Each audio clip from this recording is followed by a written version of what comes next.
Hey guys, Ajax22 here, and I got an interesting one. Managed to actually found this at a music festival, and it's been turned into a dummy gun, but not well. I believe it's an 1867 or an 1871 Remington Rolling block, based on the bore. I'm guessing 50 cal. Pretty awesome. The former owner stated that he'd got it from a guy at a swap meet and paid the princely sum of $60 for it, at which point he had sealed it using, I forget what the technical term is, super glue, something acetate, cyanoacetate, something like that. So everything is glued to itself, and I think it's got most of the glues on this surface here at the rear of the hammer, and then the breech face. It's got a chip out of the block that's going to have to be either rebuilt or replaced. I'm probably going to try rebuilding it, and then if that doesn't work, then we'll replace it. And the two nastiest things is that they drilled out the screws, and they did a really crummy job of it, at least on this side. But on the opposite side, it actually looks like they hit their mark pretty good. I'll have to actually go grab. I have another falling block rifle, but this is one of those ones that I've always kind of wanted but never really pursued.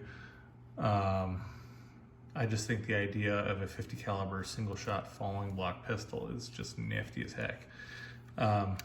This moves. It looks like most of the bits and bobs are here.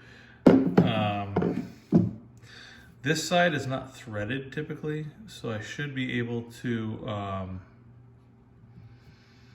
open that up and then hopefully just pull the center section out. May require a little bit of work with a dental burr, and then we'll probably have to go oversize on these screws to get them functional again. Yeah, I'm kind of into it. You can tell it's a real one because the P and the S on the receiver, it still has the markings. If you look real close, 1866 patent. It's got, looks like somebody tried either drilling or using a very blunted, rounded punch to knock those out. But I have feelings like this could be saved. According to the guy, that's not hammered in. It's literally just a chunk of bolt that they pushed in lightly and had glued in place. So what we're gonna try is get rid of as much of the wood as we can, and then we'll get a little tray of acetone, and we'll see how free this up.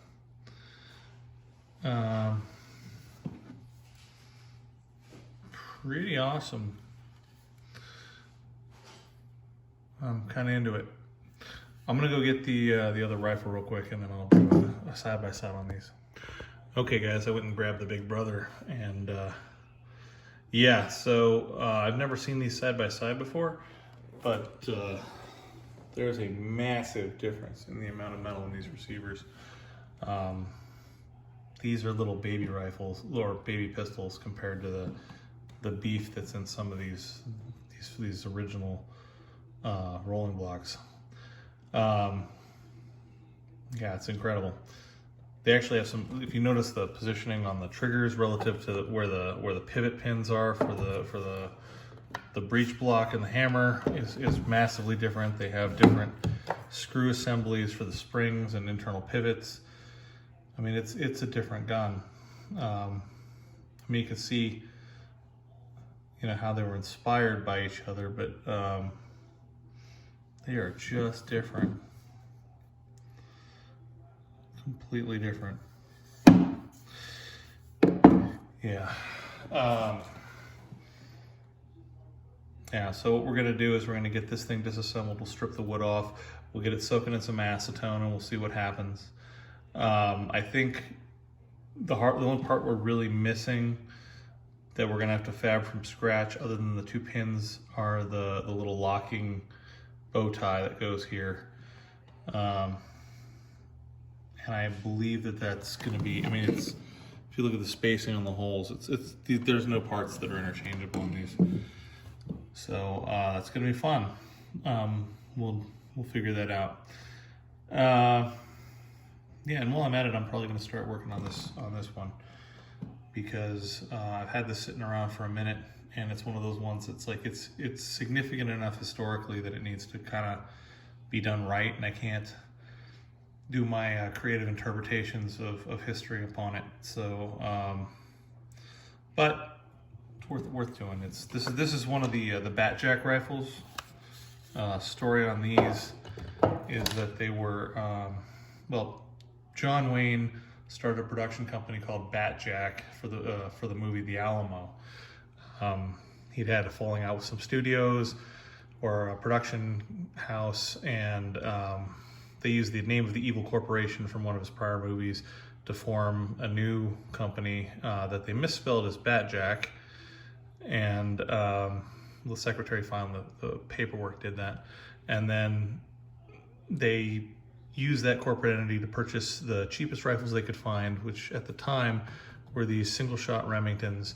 They bought a ton of them. They used them for the movie The Alamo. They modified a bunch of them for up-close stuff, and then most of them were just, you know, long rifle-looking things that they could have people in the back, in the far background, be seen with. They filmed the movie. They stuck them in a warehouse in Burbank, or might have been North Hollywood, but it burned down, and all the rifles were destroyed, with the exception of a handful that were souvenired, air quotes, by the firefighters.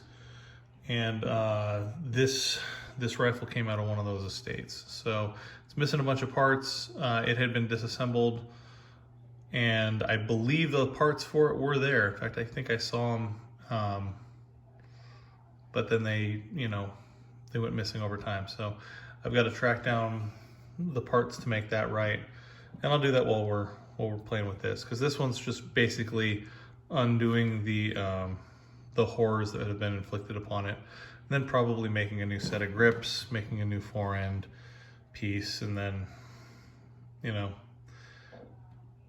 deciding what caliber we want it to be, etc. I'm probably going to try to leave it as original as I can, because, you know, it's kind of cool, and I'm going to enjoy it. But they're